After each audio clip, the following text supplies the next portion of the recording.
अस्सलाम वालेकुम जी। मैं हूं काशिफ रूमी। आप देख रहे हैं 24 पॉइंट न्यूज़ प्रोग्राम मुल्की हालात के साथ। नाज़रीन कराम, जो 26 नवंबर की रात और 27 नवंबर की जो है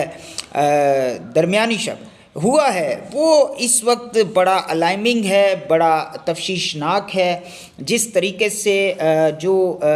हकूमती इदारे हैं और जिस तरीके से ये वज़रा अब प्रेस कॉन्फ्रेंस करके अपनी नाकामी, अपनी नाअहली, अपनी गैर ज़िम्मेदाराना जो इनिंग खेली है, इन्होंने जिस तरीके से क़यामत ढाई है इस पाकिस्तानी शहरियों पर, निहत्ते शहरियों पर, आम शहरियों पे जो कि पुरअमन एहतजाज के लिए डी चौक आए थे, उन पे किस तरीके से जो है स्ट्रेट फायरिंग की गई है। सैकड़ों की तादाद में लोगों को शहीद किया गया है, सैकड़ों की तादाद में लोग ज़ख्मी हैं, लाशों को छुपाया जा रहा है और ये भी बताया जा रहा है कि हो सकता है कि लाशें जो हैं वो लवाकीन को ना मिल सके, क्योंकि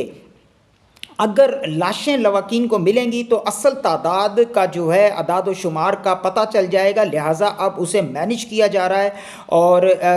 ख़बर यहाँ तक भी है कि शायद जिस तरीके से लाल मस्जिद के अंदर 400 लाशों को गायब कर दिया गया था मुशर्रफ दौर के अंदर ऑपरेशन में, तो इस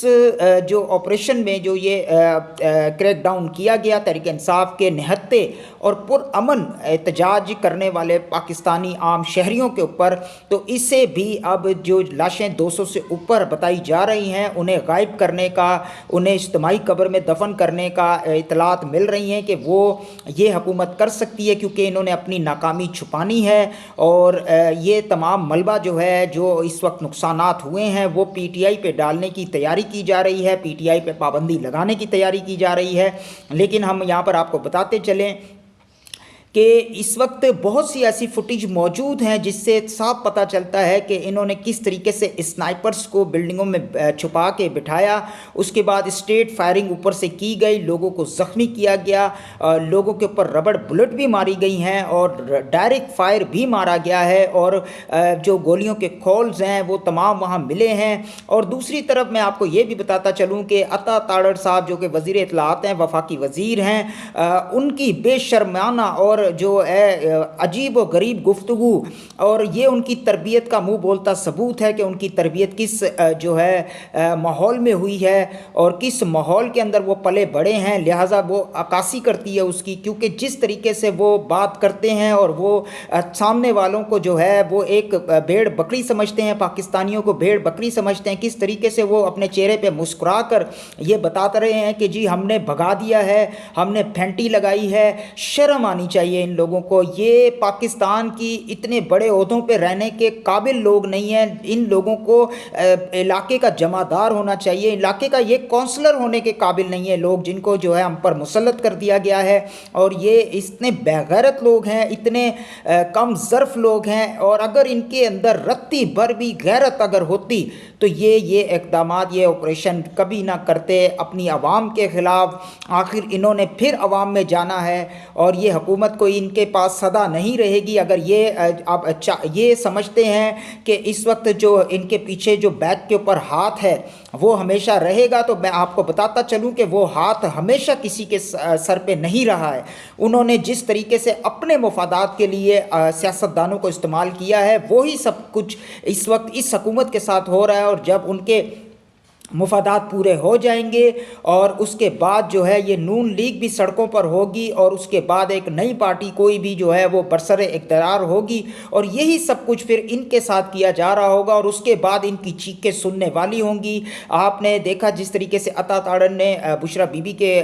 ख़िलाफ़ जो बात की कि जी वो पहले पाक पतन से भागी थी, अब यहाँ से भाग गई हैं, तो अता ताड़र साहब को ये भी बताना चाहें कि आपकी लीडर सीएम पंजाब भी जो है वो 92 के अंदर जो है गैरेज के अंदर पकड़ी गई, और अब फिर उनको वो भी भागी, और गैरेज के अंदर पकड़े जाने के बाद उनके साथ क्या हुआ ये भी सब जानते हैं, और किस तरीके से फिर उनकी शादी करवाई गई, और किस तरीके से फिर 4 माह बाद ही उनके यहाँ पहले बेटे की जो है पैदाइश हुई। तो ये अता ताड़र साहब शायद भूल जाते हैं, ये तमाम चीज़ें शायद वो बर्दाश्त नहीं कर सकते।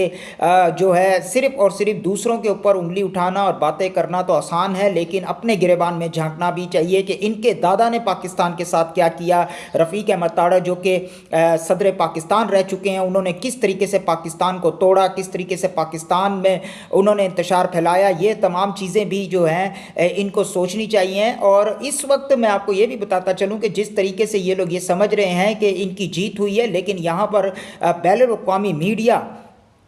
इंटरनेशनल मीडिया और अक़वाम मुत्तहिदा सब ने इसके ऊपर जो है ऑब्जेक्शन उठाया है। और मैं आपको ये भी बताता चलूँ कि इस वक्त बहुत सी फुटेज हमारे पास मौजूद है जो हमने ग्राउंड से कवर की थी और ख़ुद अपने रिकॉर्ड की हुई हैं, हमारे पास मौजूद हैं, जो कि अब हम अपने सोशल मीडिया पर तो जो है उसको पोस्ट करेंगे, लेकिन इस वक्त हम उसे जो है अल जज़ीरा, CNN,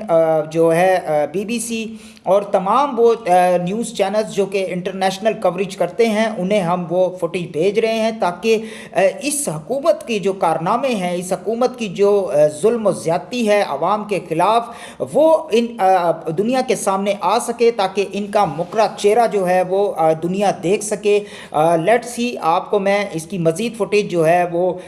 जो है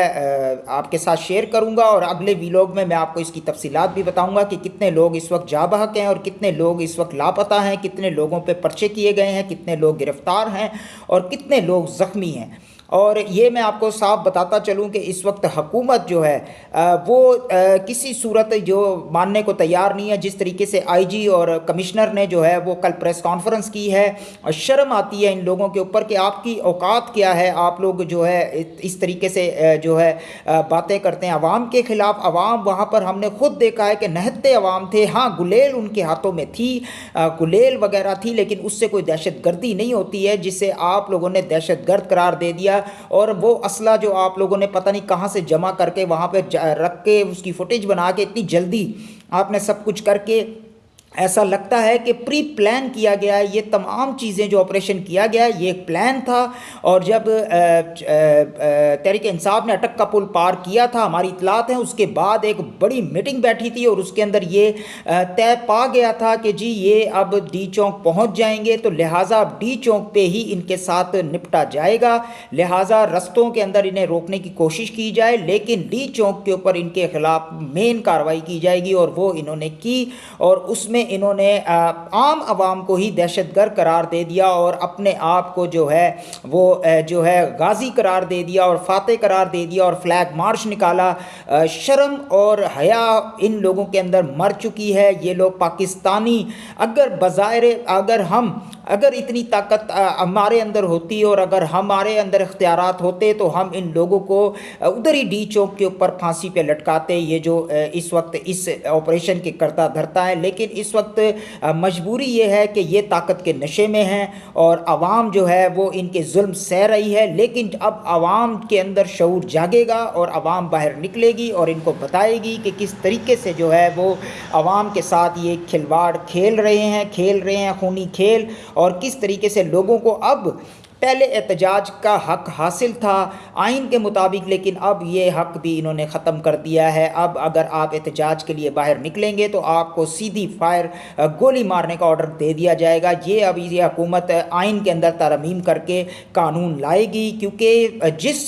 जगह इनको परेशानी होती है वहाँ पर ये कानून आइन में तरमीम करके अपने लिए आसानियाँ पैदा करते हैं। और जिस तरीके से इन्होंने की है, शर्म की बात है इस वक्त जुडिशरी के ऊपर जिन्होंने कोई एक्शन नहीं लिया। और अदालतें जो हैं वो पाकिस्तान की जो है वाकई ही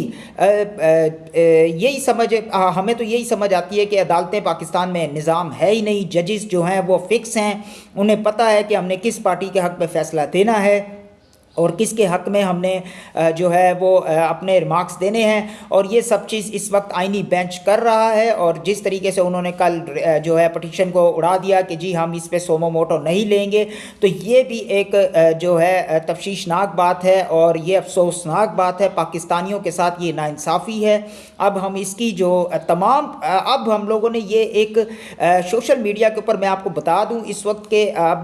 जो सोशल मीडिया सहाफ़ी हैं उन्होंने ये तय किया है कि अब जो यहाँ की फुटेज, यहाँ की तमाम इस हुकूमत के कारनामे होंगे वो हम इंटरनेशनल लेवल पर जो हैं तमाम चैनल्स के साथ डिस्कस करेंगे, उन्हें बाकायदा तौर पे फुटेज उनको एविडेंस के तौर पे हम पेश करेंगे और इनका असल चेहरा अब हम इंटरनेशनल मीडिया पर दिखाएंगे। अपना बहुत ख्याल रखिएगा, मुझे दीजिए इजाज़त, अल्लाह हाफ़िज़।